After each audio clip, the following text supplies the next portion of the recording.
Assalamualaikum warahmatullahi wabarakatuh. Perkenalkan, nama saya Husnul Awalia, NIM 24601028 dari Prodi Manajemen. Video kali ini saya akan membahas tentang materi pemilu. Apa kalian sudah tahu apa itu pemilu?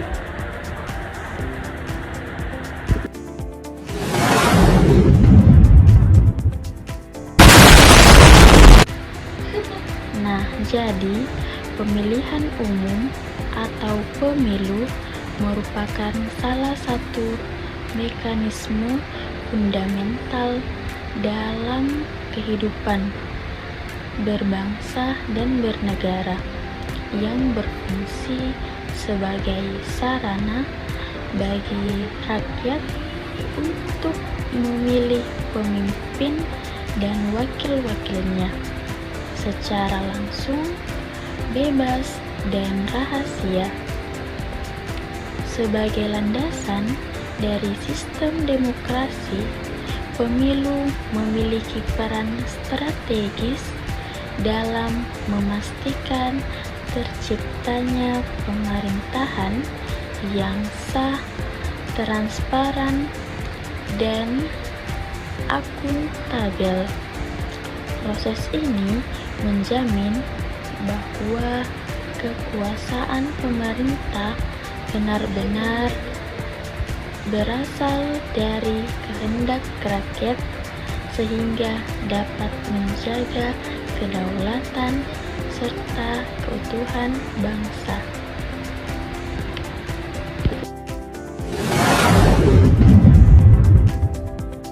Nah, jadi pemilu adalah cara penting dalam kehidupan bernegara di mana rakyat bisa memilih pemimpin dan wakil-wakilnya secara langsung dan bebas. Pemilu merupakan sistem demokrasi yang memastikan bahwa pemerintahan dibentuk atas dasar pilihan rakyat.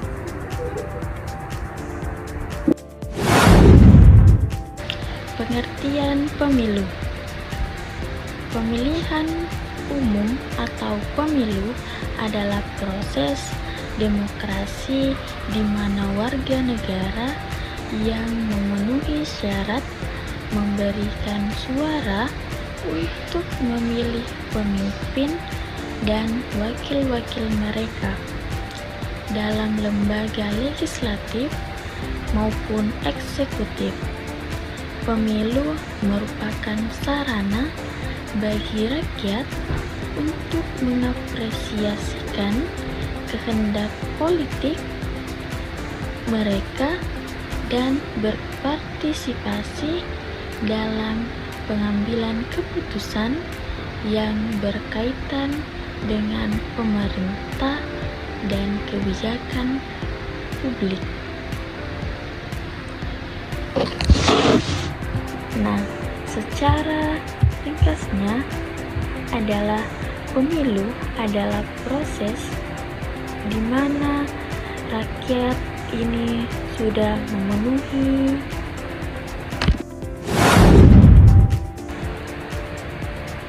artinya adalah pemilu adalah proses demokrasi di mana rakyat yang sudah memenuhi syarat bisa ikut memilih pemimpin dan wakil-wakilnya baik di pemerintahan maupun di parlementer. Melalui pemilu, rakyat bisa menyampaikan pemilihan politik mereka dan ikut serta dalam menentukan arah kebijakan pemerintahan negara.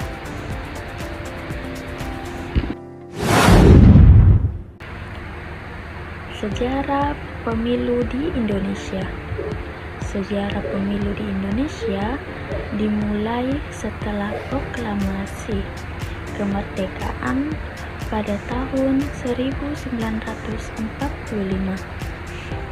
Dengan pemilu pertama yang diadakan pada tahun 1945, sejak saat itu Indonesia telah melaksanakan berbagai pemilu untuk memilih anggota legislatif dan pemimpin daerah yang mencerminkan perkembangan demokrasi di negara ini. Tujuan penyelenggaraan umum ada beberapa. Yang pertama, mewujudkan kedaulatan rakyat. Ialah memberikan rakyat penuh hak untuk menentukan pemimpin dan arah pemerintahan. Yang kedua, mendorong partisipasi politik, yakni mengajak masyarakat aktif ikut serta dalam proses politik, seperti memilih dan mengawasi. Yang ketiga, mewujudkan sistem demokrasi. Mewujudkan sistem demokrasi yaitu menjalankan prinsip demokrasi di mana kekuasaan berasal dari rakyat.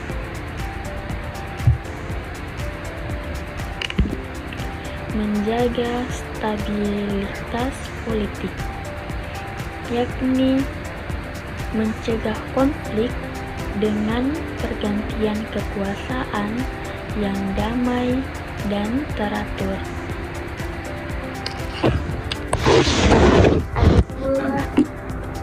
Yang kelima, memilih pemimpin dan wakil rakyat,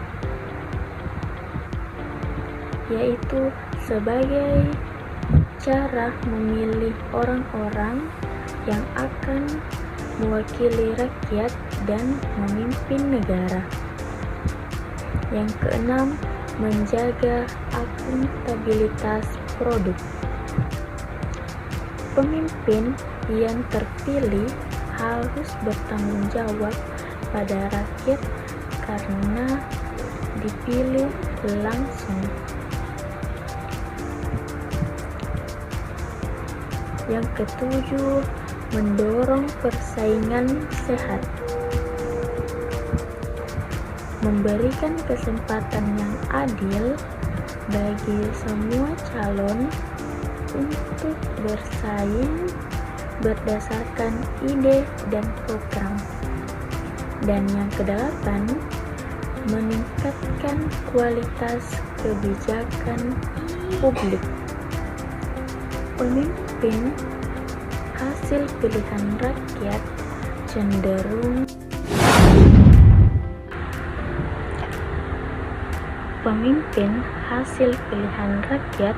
cenderung membuat kebijakan yang lebih berpihak pada masyarakat.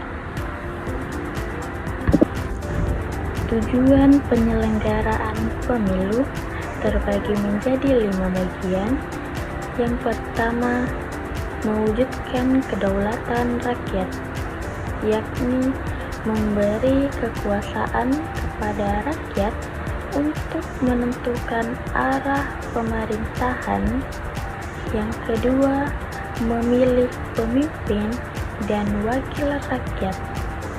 Sebagai sarana rakyat memilih orang yang dipercaya untuk memimpin dan mewakili mereka.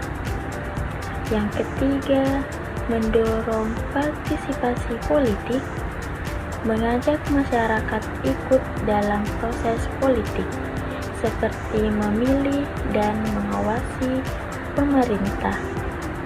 Yang keempat, menjaga akuntabilitas pemerintah, membuat pemerintah bertanggung jawab karena dipilih langsung oleh rakyat. Dan yang kelima,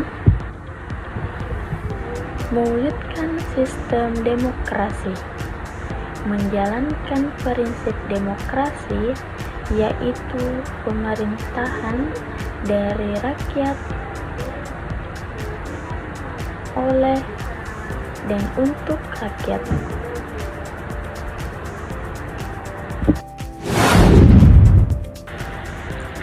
Macam-macam sistem pemilu. Yang pertama, sistem pemilihan langsung. Sistem ini ialah rakyat langsung memilih calon pemimpin atau wakil rakyat. Contohnya, pemilihan presiden atau kepala desa di Indonesia. Yang kedua, pemilihan tidak langsung. Pemilihan ini, rakyat memilih wakil, lalu wakil tersebut yang memilih pemimpin. Contoh, pemilihan presiden di Afrika Serikat oleh electoral college atau bukan murni suara rakyat. Yang ketiga, ada sistem pluralitas. Calon yang mendapat suara terbanyak meskipun tidak mencapai 50% langsung menang. Sering juga disebut first past the post. Kemudian ada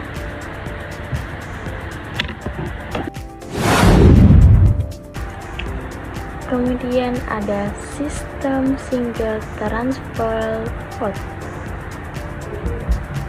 Sistem voting yang memungkinkan pemilih untuk memberikan suara prioritas pada kandidat dan suara tidak terpakai akan dipindahkan ke kandidat lain.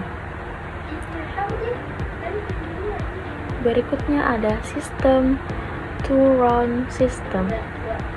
Sistem pemilu yang menggunakan 2 putaran voting, di mana putaran kedua hanya diikuti oleh 2 kandidat dengan suara terbanyak pada putaran pertama.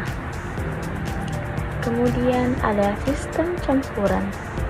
Sistem pemilu yang menggabungkan elemen sistem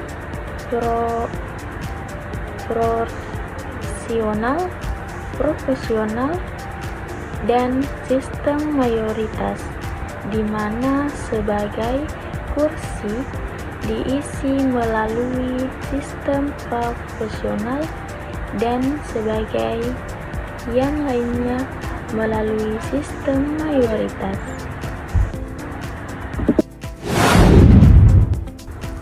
Sistem mayoritas, calon yang mendapat suara terbanyak atau lebih dari 50% dinyatakan menang.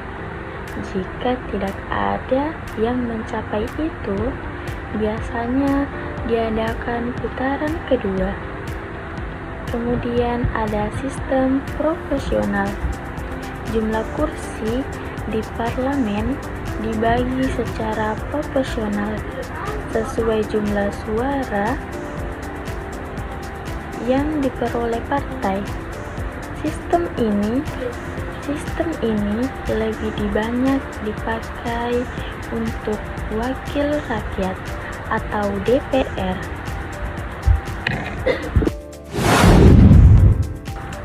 Kelebihan serta kekurangan dalam sistem pemilu di Indonesia.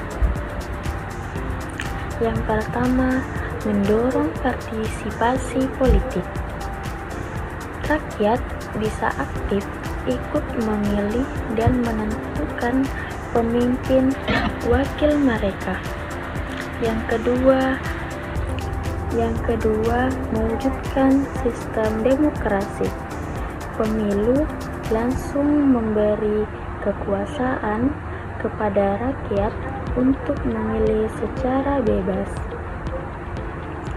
Yang ketiga, menjaga stabilitas politik. Pemilu yang teratur dan sah membantu menjaga ketertiban dan mencegah konflik kekuasaan. Adapun kekurangan sistem pemilu di Indonesia, yakni yang pertama, politik uang atau money politics. Masih banyak politik suap atau pemberian uang untuk mempengaruhi pilihan rakyat. Yang kedua, kualitas calon kurang merata. Tidak semua calon memiliki kapasitas atau rekam jejak yang baik karena lebih mengandalkan popularitas. Yang ketiga, fragmentasi partai. Terlalu banyak partai politik membuat suara rakyat terpecah dan menyulitkan pembentukan pemerintah yang kuat. Yang keempat, masalah teknis dan logistik, seperti keterlambatan distributor logistik, kekeliruan data, atau kecurangan dalam perhitungan suara. Integritas penyelenggaraan pemilu. Yang pertama, transparansi. Proses pemilu harus terbuka dan bisa diawasi oleh publik. Yang kedua, akuntabilitas. Penyelenggaraan pemilu harus bertanggung jawab atas semua tindakannya. Yang ketiga, kemandirian penyelenggaraan. Penyelenggaraan harus netral dan tidak terpihak ke calon atau ke partai manapun. Yang keempat, ada pengawasan. Pemilu harus diawasi oleh lembaga resmi dan masyarakat agar jujur dan adil. Yang kelima, penanganan penyelenggaraan. Setiap pelanggaran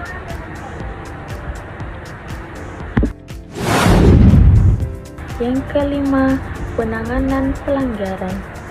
Setiap pelanggaran dalam pemilu harus ditindak secara tegas dan cepat.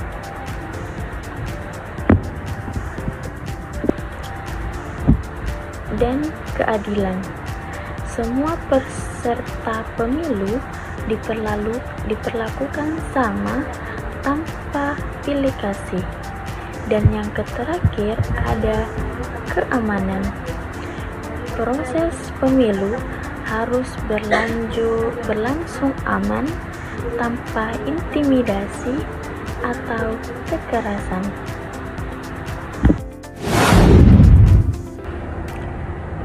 Tingkat partisipasi masyarakat dalam pemilu. Tingkat partisipasi masyarakat dalam pemilu merupakan indikator yang penting untuk mencerminkan seberapa besar keterlibatan masyarakat dalam proses demokrasi. Ada dibagi 5. Yang pertama, definisi tingkat partisipasi.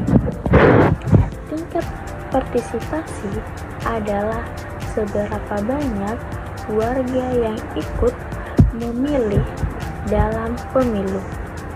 Ini menunjukkan sejauh mana rakyat terlibat dalam proses demokrasi. Yang kedua, faktor yang mempengaruhi partisipasi. Yang pertama, tingkat pendidikan dan kesadaran politik. Yang kedua, kepercayaan terhadap penyelenggaraan pemilu. Yang ketiga, tingkat partisipasi pemilu di Indonesia. Tingkat partisipasi pemilu di Indonesia cenderung tinggi, namun bisa bervariasi tergantung daerah dan situasi politik saat pemilu berlangsung. Kemudian ada dampak tingkat partisipasi, yaitu partisipasi tinggi, pemerintah lebih kuat dan sah. Ada pula partisipasi rendah, bisa mempengaruhi legitimasi pemimpin dan stabilitas politik. Upaya peningkatan partisipasi, edukasi politik melalui sekolah dan media, kemudian sosialisasi pemilu ke berbagai lapisan masyarakat, dan yang terakhir mempermudah akses dan proses pemilihan. Kesimpulan, pemilihan umum atau pemilu di Indonesia merupakan fondasi utama dalam menjalankan sistem demokrasi yang memberikan kedaulatan kepada rakyat untuk memilih wakilnya. Sejarah pemilu Indonesia telah mengalami berbagai perubahan dan tantangan sejak pemilu pertama dilaksanakan pada tahun 1945 hingga penyelenggaraan pemilu modern saat ini. Sistem pemilu yang dianut berperan penting dalam menciptakan keterwakilan yang adil, akuntabilitas pemerintah, dan partisipasi politik masyarakat, yakni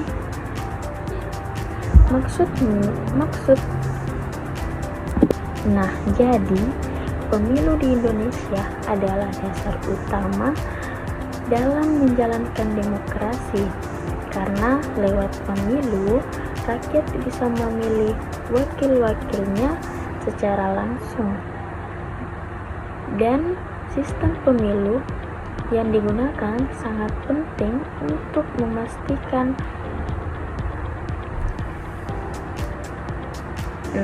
sistem pemilu yang digunakan sangat penting untuk memastikan wakil rakyat benar-benar mewakili suara rakyat. Pemerintah bisa dipertanggungjawabkan dan masyarakat ikut aktif dalam politik.